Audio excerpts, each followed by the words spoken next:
Are you going? Yeah, the thing's rolling. Stand We got up. wavelengths. All right. Welcome, everybody. We're so excited you're here. Thank you for coming. If you came in late, be sure to check with us. You get a shot glass by attending today. All right, Stan, take it away. Oh, are we rolling then? Yeah, let's do it. All right. Light Talk. Lumen Brothers. Light Talk. Light Talk. Light Talk.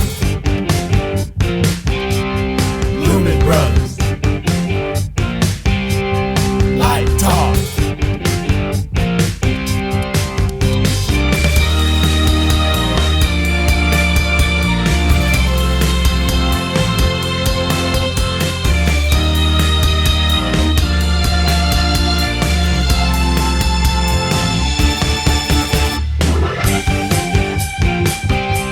Hello and welcome to Light Talk. This is Stan from Gainesville, Florida. And hi, this is Ann from Las Vegas, Nevada. And this is Brackley from Las Vegas, Nevada. And hell, this is Steve. I'm from Las Vegas, Nevada, too. Today. And we are the Lumen Brothers. And sister. How many times do I have to tell them? We'll get there. So coming to you from LDI and Las Vegas, Nevada today. But before we get too far in our podcast, we want to give a shout out to the 5th annual High-End Systems Hog Factor teams from Brooklyn College, Webster, and Carnegie Mellon. Congratulations, everybody. Great work yesterday. Now, for those of you who are Light Talk connoisseurs, you may notice a new face at the table. Yay! Sitting to my right is Brackley Freyer from the University of Nevada, Las Vegas. He joins our merry band today, and he is standing in for David Jacques. David is opening My Fair Lady in Palermo. He's taken his West End cast across Europe, and he is now waiting 4 time zones away from us for our recording tapes so he can edit this podcast and have it on the air in the morning. He's already asked us how it went. Yeah, he thinks it's over already. We miss you, David. I see folks who were at the first LDI podcast 2 years ago. Some are wearing hats. Yay! So if you've been here before, welcome back and thanks for coming. If you were here year 1, you may remember that we had 0 swag. If you were here at year 2, we really upped the ante and you got a sticker. And what our students have told us is that we need better swag. So today you asked for it, and we've got the shot glasses. And the coffee mug. So it's very cool stuff this year. You know, I live in Dallas. I just want you to know that the good men and women of Light Talk Central have exceeded our expectations this year. All the swag you see was gently removed from our warehouse in Dallas, Texas, with sterilized, contamination-free gloves and placed on a custom leather pillow. It was carried to the shipping department and sent to Las Vegas for our LDI podcast. Our 33 Light Talk interns inspected the entire order. They then polished all the items to make sure your swag is the best possible that it can be. Our lead packing specialist, Roxanne lit a candle.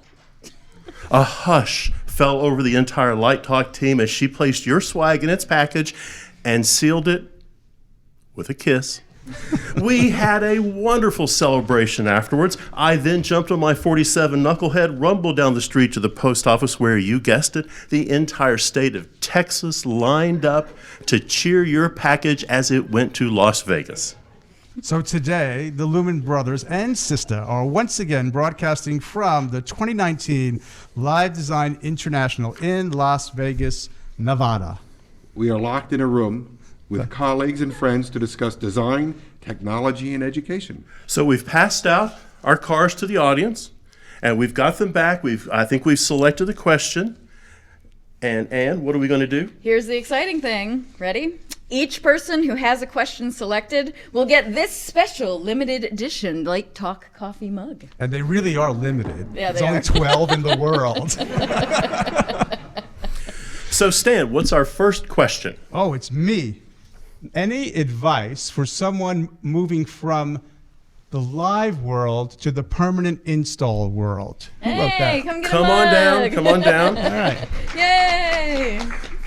So for our podcast listeners, our contestant is running forward to get his mug. He's thinking about putting his beer in it. You can visualize that if you're listening on the radio. Well, what's the answer? Oh, I have to answer it? I thought I just had to ask I don't know. it. We can all answer. We can all answer it. So I don't know. When I think about this, I do permanent installs. Lately, I've been involved in a competition that I want to plug. Can I do that? Sure. So SGM is doing this thing called the Icon competition, which is like hog factor for building facades. So we're doing that on my campus, and they make these what they call POI, permanent outdoor installation versions of their fixtures. So water might be one thing. If you're going to do permanent installs, the equipment is going to be exposed to things that they're not normally exposed to in a studio or a theater. So let's just start with that in terms of the durability, the robustness of the machine itself, particularly when we get into high technologies like automated lights and other things. So I think that's an issue. Is it designed to last a long time in environments that are not as sort of maybe protected as our typical environments are? Yeah, I was thinking just in terms of architectural lighting as well, because that's something I've done a fair amount of. And my suggestion would be looking at architectural lighting, because live, what did we call it? Live install? Permanent install. Permanent install could Yeah. be, it could be an art installation, could be an architectural thing, something like that. So I would suggest trying to get an internship in an architectural firm, because many of them are looking for theatrically based lighting designers. So we have a big advantage there. So see if there's an internship to start off with if you don't know much about the architecture area. I'd say take a class in architecture if you can, and also in art, depending on what kind of installs you want to do, and just start that way. Like your theater background will help you in that. It's just finding the other side of the coin that you need to learn, and learn AutoCAD, because Vectorworks is mostly theater, AutoCAD is mosely architecture. I'll take a little bit of it. So in architecture, the smaller firms tend to do Vectorworks, I find, and the larger firms that can afford the Autodesk licenses. Yeah. But I do want to say something that you mentioned about theater, that somehow the theater people have a different work ethic than people who train in engineering and architecture. Like the architects and engineers go home at 5 o'clock, right? They're sort of used to a normal schedule, and the work ethic that we bring, I think, is something that advantages people who are moving from the theater world into the permanent install world. So that's to your advantage, I think. I have the next question. In a collaborative field like lighting design, what do the Lumen brothers and sisters do to maintain their solo artistic voices? Solo? That is a very deep question. Oh, precious on Clifton Taylor. Interesting. Great, Clifton. Good question. For us. It's a question like for our personal stuff. I feel like I need a minute to think about that. Yeah, that's a slow thinking question. I don't have a. In a collaborative field, how do we maintain our artistic voices? I know how you do, and I was very impressed by it. I don't know. I think collaboration, in my opinion, collaboration is the key to what we do. But I do want to try to have an artistic vision and artistic viewpoint as well. So I think it's just really finding that balance when you're in the room with the collaborative team, how much I'm okay with, compromising my views. I'm never one of those people that's like, well, it's my lighting, it's this way, because that's a quick way to not get hired again. So I like to find sort of the balance between those two so that you can still bring something to the table, but also work as a team, So I think there's maybe an intermediate answer to that question, perhaps. I wonder what it means to work with people that you have known for some time and trust. That director, that set designer, projection, costume designer. I'm going to argue sometimes it's about surrendering to the best voice in the room. I think you can maintain integrity in that if you bring something to the table. I think an honest conversation about the direction the production's going is a healthy thing to have. I think when we get too departmentalized, we miss out on opportunities. We kind of, I don't want to be cliche, but we set the radio on transmit rather on receive. So I love collaboration. I love talking to people. I love hearing what everyone else has to say in the room. I'm not afraid to voice my opinion and sometimes, maybe be a jerk about it. but I want to hear what my collaborators have to say.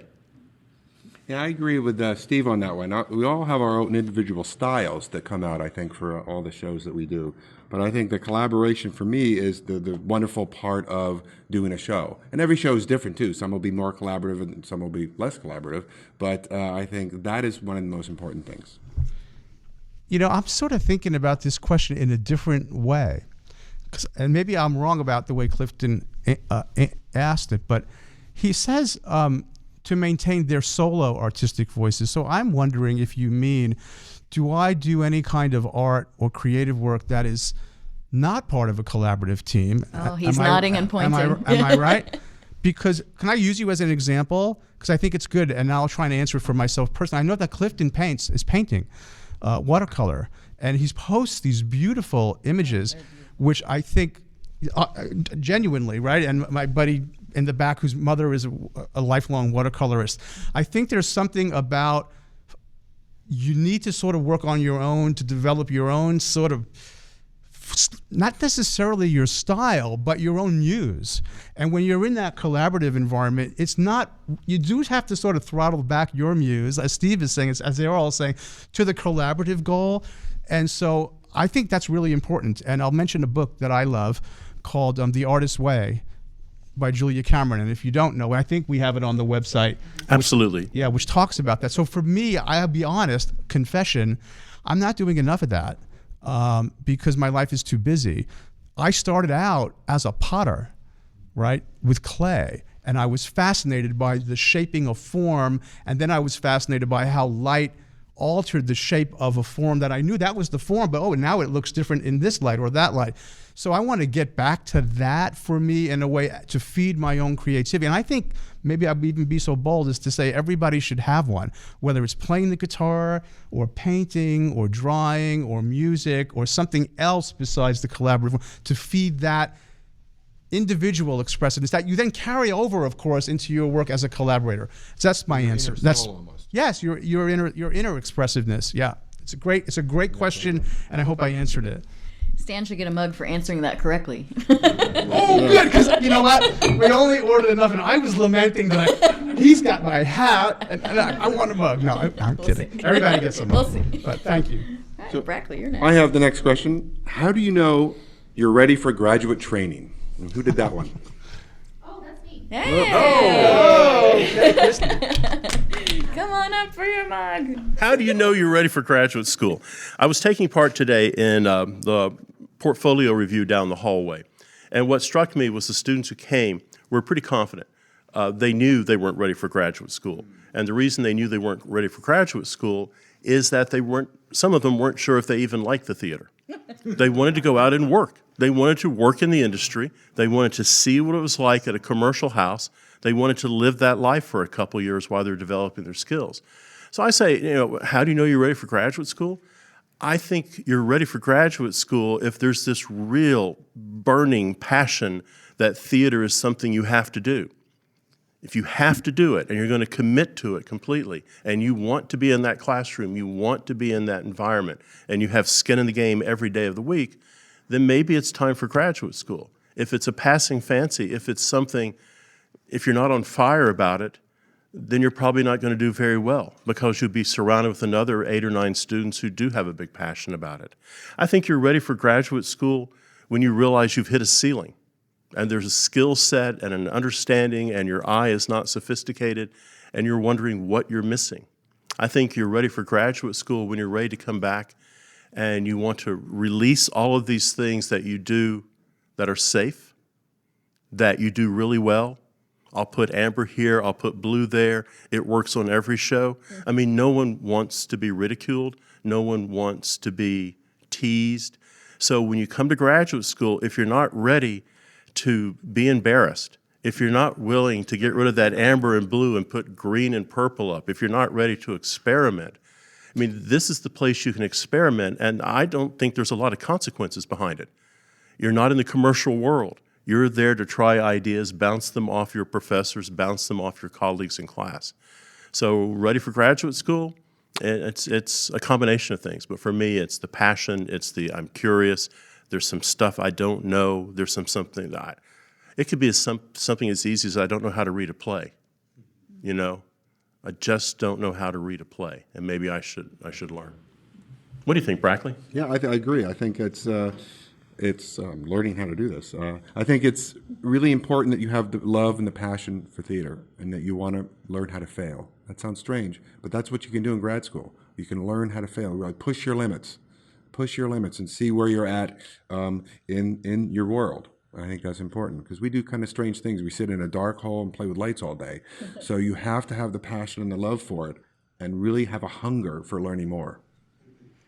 I'd agree with both answers, and I was just going to add that I think a lot of people say to people who are considering grad school that there's one answer that's right. Either you go straight in from undergrad or you wait and don't go straight in from undergrad. And a lot of people think there's one answer for that. I'm not one of those people. I think that it's individual between every student, you know, whether they're ready. Some people are ready right out of undergrad. I was one of those. I was raring to go. I jumped right in, even though originally I thought I was going to wait. But, you know, life changed and I was ready for grad school. And so I just knew I was ready for grad school. Whereas other people aren't ready. They need to go out and figure out their focus. Like when you go into grad school, typically you have one or two interests that you're looking at. Whether that is something like scenography or it's lighting design or it's something, but you want to focus on that, like Steve was saying. So I think just don't have somebody tell you there's one answer one way or the other if you need to wait or not. That's an individual choice, and you'll know when you're ready. I have an odd, weird story that'll never, ever, ever happen again. It's just the gods were aligned, the clouds were aligned. We had a young man come to grad school who was in his 30s, high school teacher. And he showed up, and he was going to be a set designer. And he wasn't bad. But what he found out in 3 years is that he was a great costume designer. Oh. And he had never had an opportunity. He had never really understood what it was. But in 3 years, he turned into a great costume designer, our friend Thomas Segali. This is the part that is never, ever going to happen ever again. He graduated from college, and 6 months later, he had a Broadway show as a costume designer. I mean, he never thought he would be a costume designer, but he was there, and he also, because he was a set designer, and he had never done costumes, he had no rules. He hadn't boxed himself in somewhere. Mm-hmm. He was just creating it as he went. And some days it was just like, oh my God, what are you doing? And then some days it's, oh my God, what are you doing? But he was, those things happen every now and then, but not too often. And the other thing is that all grad schools aren't for everyone. So you want to really, if you're interested in grad school, look at all the grad schools because they're all different. They all offer wonderful opportunities for every student, but it's all different. So you have to figure out where you want to be for 3 years with who you want to be with. So I think that's also a valuable asset. So these folks have answered this question really well in terms of the specifics. I want to be a little, when you asked the question, my mind originally went to something philosophical. And I'm lately thinking about these two kinds of thinking, intuitive versus analytical thinking. And I think most of the time we think fast and we think intuitively, and most of the time intuitive thinking is right. When it's wrong, it's really wrong. We should have slow thought that. So when I was about to get married, and I had friends who were all very happily married, and I wasn't, and I asked folks, how did you know that you had the right person? And they gave me this answer that just never made sense. We just knew. I'm like, please, come on. No, we just knew. And I didn't know what that meant until I met the right person, and all of a sudden, I just knew. Like I could not find a doubt when I really went inside myself. Do you feel any nervousness about this decision, Stan? Ring the bell. Nothing. No doubt. I knew it was the right thing. So I think all of that is right, and then there is intuition. And so if you're making a decision and you're going to go to what school or whatever, and you go there and you think, I think, if you don't feel like this is the right thing, it probably isn't, because that intuitive thinking is also part of it. So I think it's all of the things that these guys said, and listen to your heart, because it knows. That's great. Okay, I've got the next question here. Let's see who fesses up on this one. What feature do you think lighting manufacturers are still missing in their fixtures? Come on down. What features? That's the question. What features? Here you go. Are still missing? Thank you. I can tell you what's not missing. The damn fans.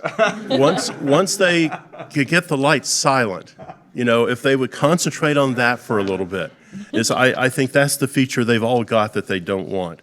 I saw something, I don't know if it's a feature that people are missing, but I'm kind of interested to see where the technology is going to go. It's over at the Martin booth, and they have that new light that they've put some fancy name on that I can never pronounce, but it has the laser engine in it. Oh. So I'm anxious to see where they take that technology. It's incredibly bright. It produces red, blue, and green, which may be the problem they're struggling with. Sorry? Oh, I'm sorry. Sorry, George Masick. Clay Packy. Thank you, Christine. Clay Packy. So I'm anxious to see where they take that, because I think they're going to have to solve that color mixing problem as they move forward. I think they need to start thinking like Apple and keep making these things thinner and lighter. Wait, can you make them lighter? I think that has I don't know if that's lighter. And quieter. And what? Lighter. Well, they're pretty quiet. A lot of them quiet these days. Some of the ones I got are pretty silent, but they're heavy, like 110 pounds for the ones that I have. So I think, can we go to materials that are lighter? That maybe that raises costs. I think it helps in shipping. It helps in green. It helps in, I don't know. I mean, maybe a show of hands. I'm going to be contrary. I don't want plastic lights. No. How many people are? Do you think weight is a factor? What does our audience think? So a number of people do think that weight's a factor. Mm-hmm. I'm not so sure about you that. could do it. Not plastic. I'm not saying make them cheap. I'm saying this is still aluminum. This is strong. I want steel. Iron, cast iron. Didn't you have a fake sponsor that made like a plastic light or something? I think you did. I think mine is I want moving lights not to just move like this, and I'm moving my hand in circles for those listening, but to be able to move everywhere.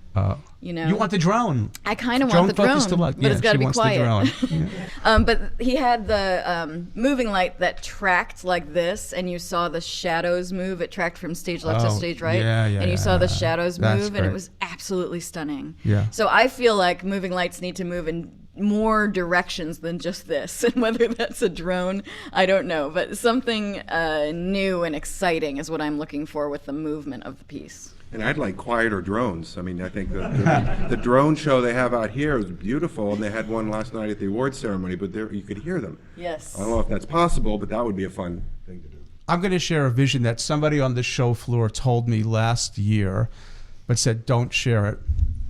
I don't think it exists.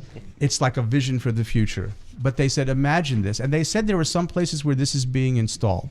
Imagine a grid, 360, 180. Entire space is gridded. And at every intersection point, there is a light emitting device, let's just say. But it's pixel based, right? And so the entire space is mapped from all of these light emitting devices at each intersection of this dome, essentially. And therefore, then you could light anything from anywhere in three-dimensional space, controlled pixel by pixel, which sort of gives you what Anne is suggesting without moving a fixture, like the sun moves across the sky. You could literally do all that. And that's what this person said is in some studios in Asia already and is coming. I've not seen anything about it. But I did see an application of this idea in a flat surface. If anybody has seen, there was an advertisement done for the Ford Explorer on a football field. And the entire football field is mapped by projectors, and then the Explorer is driving across the field.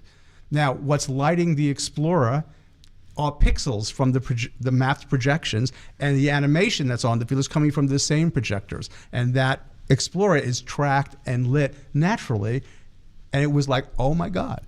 So I think that might be sort of a feature that, or a rethinking, other than heads in the air, that starts to emerge maybe by the time I'm sitting on a beach somewhere, listening to Light Talk from 20 years ago. I don't know, but it's an interesting vision, I think.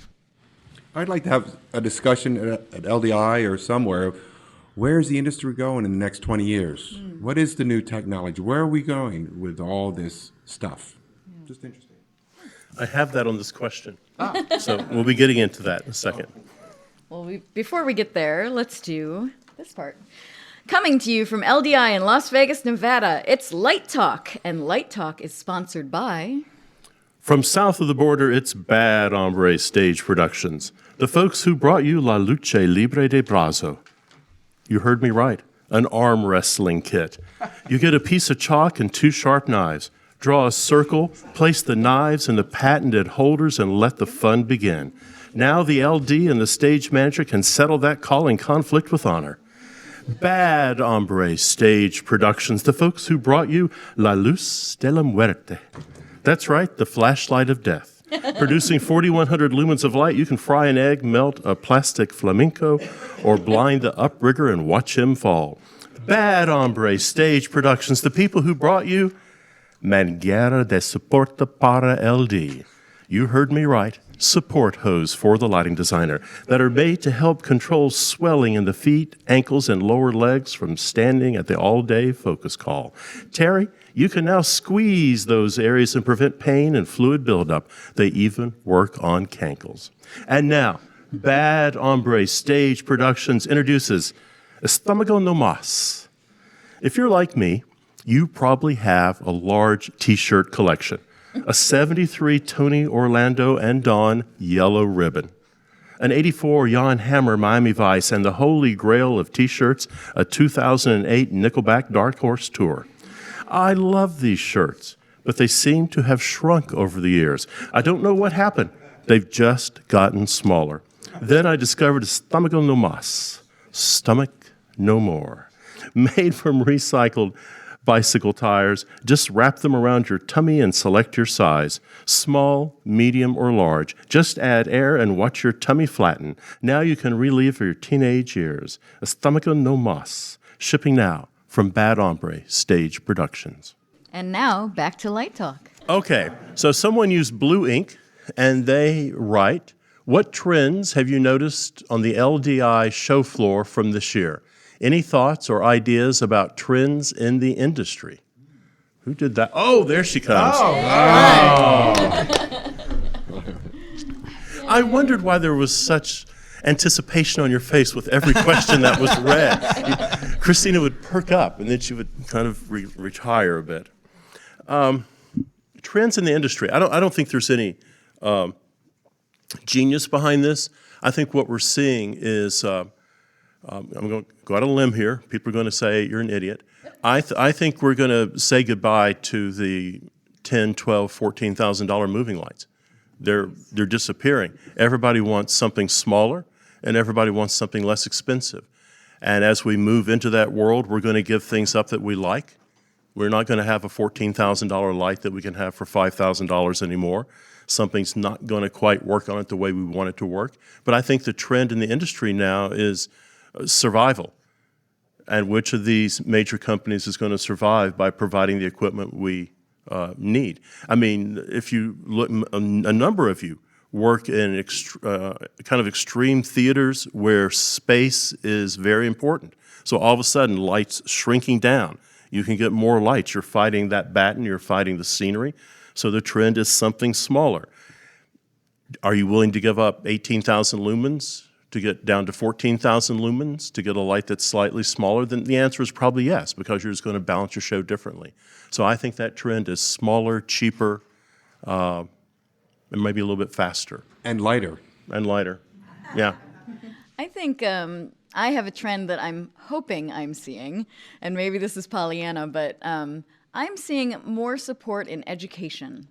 And I am thrilled about that. You know, ETC has always been on top of that. I had amazing meetings with Roscoe and Roby yesterday that are looking into their educational support. Hog, is on it. Like, I'm just seeing more. Oh, all the visualizers are free to education finally. So I'm just seeing more support for education. I don't know if that's because I want to see or because I'm seeing it, but more and more companies are talking to me as an educator about what they can do for our students, which are their future customers. So I think it's a really exciting way that the trends that I'm seeing on the floor. So it's not exactly a gear answer, but I've been talking to people on the floor, and that's what I'm seeing. I have to second that because I've also seen that from more manufacturers, I think, this year than in previous years that just want to give back. They want to give back and work with students, which I think is very healthy. Well, I have a gear answer and a more philosophical one like Ann's. I keep noticing the strobes are so bright and they sustain so long and they flash on and off so fast. I'm actually worried about it. It's great that we can do that now, but man, the strobing is like, that's a trend, and I worry about that.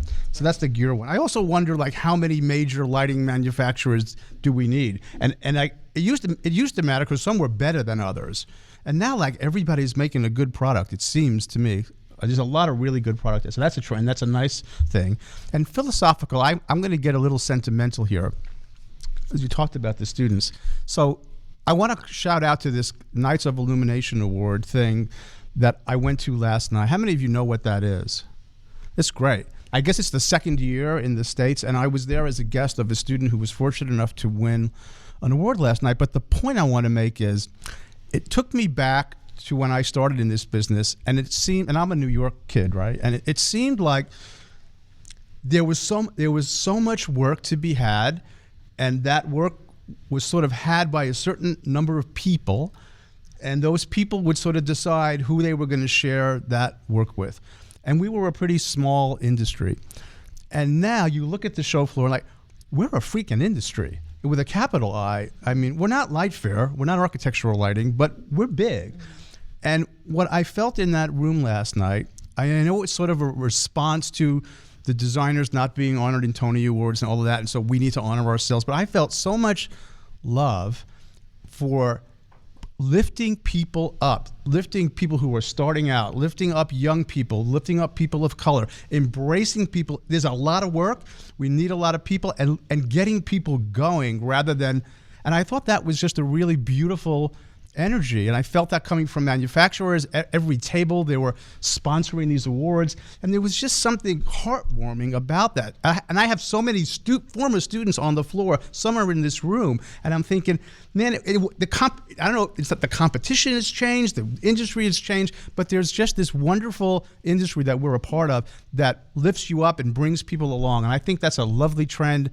The manufacturers are doing it. The teachers are doing it. There's a coming together. Maybe I'm just Pollyanna and optimistic, but I feel it, and it's really. And I came here feeling a little bit jaded, and I'm going home really enthusiastic. So I agree. I was there last night. That was my second award show there, and there's a family to it. There was a family. Everybody was around the table. There were competitors of sorts, but everybody was talking together. Everybody was. It was a nice time. It really was. I thought it was great. That's a nice trend. Let's keep it up. Nice trend. Yeah. After that heartwarming question, I have a hard one, I think. Do you think it's possible to get R99 from an LED fixture? Is that Clifton? Who asked that? Clifton. I recognize the He gets handwriting. 2 coffee mugs. Maybe we should just get. That's Well, right. Yay. Now you both have coffee mugs. There you go. Somebody That's else great. needs to answer it, though. I don't think I've tried. I think Clifton needs to answer it. Oh, yeah, the master of okay. color. A rhetorical question. Maybe we should examine what R99 actually is. Amber. And I think, well, I think Ann already did. so here's what I'm curious about. So if we think about spectrum, right, and you have a great book on this subject. I'll plug Clifton's book, right? And I do a lot of reading on color too, so we Everybody have buy a it. bond on that. So frequencies. So one, and I'm going to quote my friend Scott Rosenfeld at the Smithsonian, who taught me a lot about light and color. Your eyes are not spectrometers, which is a great thing to remember. So, and LEDs are a spiky source, and they're not continuous. And so, how many frequencies do you have coming out of the light source? I was looking at this T1 fixture the other day that Roby's making, and I like to dig. So I read, it says trademark, blah, blah, blah, blah, blah, light engine. So who's this company? So I go to this company and I find them, and I start digging into the light engine. So this is a 12 frequency light engine in that T1. I haven't seen it. Anybody seen the T1? Okay, you can tell me. So I'm wondering if you have enough wavelengths that are independently controlled. Probably yes. If it's a 4-color LED, maybe no. And then I think the other feature is, that color is a feature of intensity, brightness, as well as spectrum. So maybe has anybody tried to make something that feels like R99? Success or no? Miserable failure. Christina. Fairly successful on a heavily pigmented set. Yeah. For those listening, we've got mixed answers. Similar color, miserable failure. So the consensus from our audience is maybe. Maybe. But and maybe soon.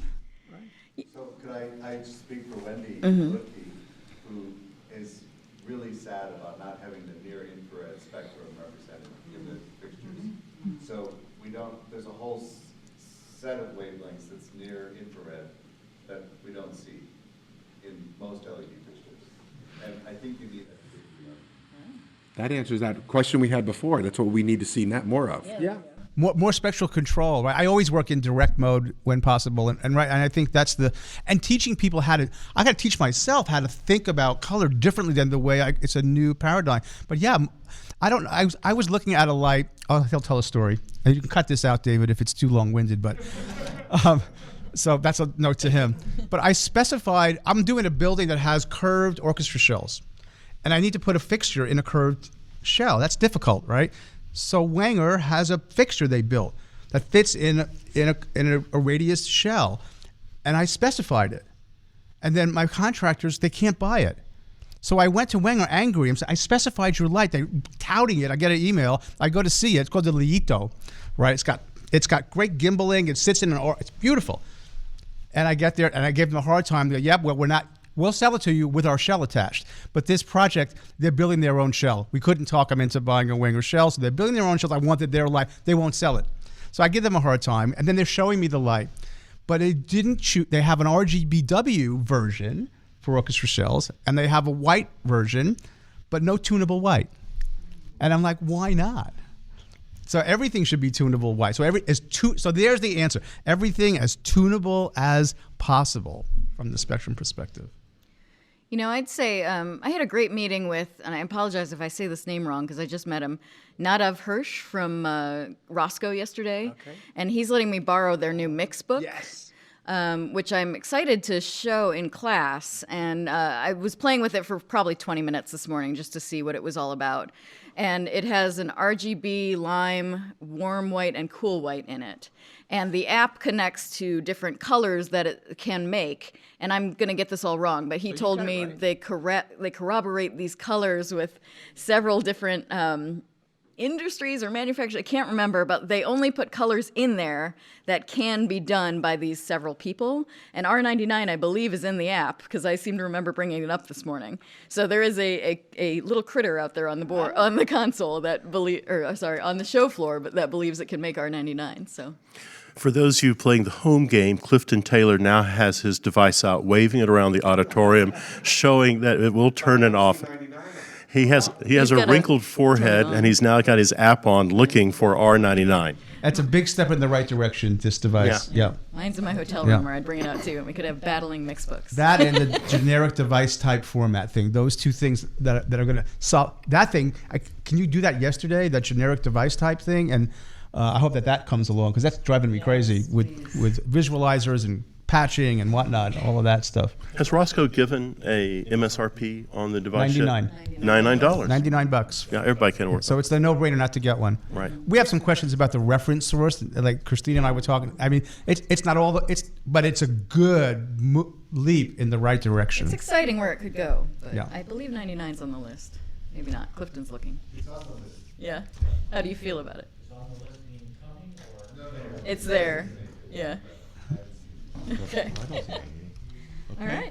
Brackley. Brackley? I have our final question. It says, appropriate dogs at tech table? Who did that one? Who gets a mug? Yay! Gets a Must be a dog lover. Gotta be. Yeah, or not. You know, there are some people who don't have dogs, and you wonder about them, or don't like dogs. I don't know. Can I have a cat at the tech table, please? Dogs. Everybody's got to take care of their animals, so people bring kids into the theater. Why not dogs? So, it's got to be. Not everyone's allergic to a kid. Yeah, it depends on. I am, so. Right. So, you gotta make sure it's well behaved. I think at the tech table, but not on the tech table would be appropriate. Yeah. Well, let's take a sample from our audience. How many people would bring a dog to their tech table? Oh, So everyone's overwhelming. animals. It's like 80 to 1. And How one many would person's bring- holding two hands Wait, up. how many? How many would bring it? I saw. I did. So I didn't go up. How many would not bring a dog to the tech table? Now they're afraid All right. to say So it. there you go. is There a you go. minority that feels it's wrong. Okay. How many would bring a cat to a tech table? Yes. I They'd br- never stay, though. That's the problem. I bring a lava lamp. It really sets the vibe. The lava lamp on the tech Support table. animal. Yeah. Yeah. See? It's a cat or Xanax. That's how I can do it. Yes, they will. Might be better than what I do, yeah. Well, that Hammond organ solo you hear in the background, composed and played by David Jacques, means you spend another Saturday morning listening to Light Talk. Be sure to follow us on Facebook and subscribe to our podcast. That way you'll not miss a second of Light Talk fun. No guarantee is offered regarding the accuracy of any statements or opinions made on this podcast. And just remember, if you choose to litigate, our law firm of Fleck, Fluff, Flare, and Glare, and their paralegal Snoot will defend us until our funds are depleted. Light Talk is written and produced by the Lumen people. Coming to you from Live Design International 2019 in Sin City, Las Vegas, Nevada. And be sure to tune in next week when we present more lighting, info, small talk, and solve the problems of the entertainment industry. All of that, and Steve will have a new sponsor. Light Talk, broadcasting questionable Lumen knowledge and humor around the world. So if you arrived late, be sure to come down and get your Light Talk shot glass. And we'll see you all next Saturday morning. Bye-bye from Las Vegas, Nevada. Bye-bye, everybody. So long. David, we miss you. Thank you. Thank you for being here. Thanks for coming. Hey, will somebody take a picture of us? Yeah.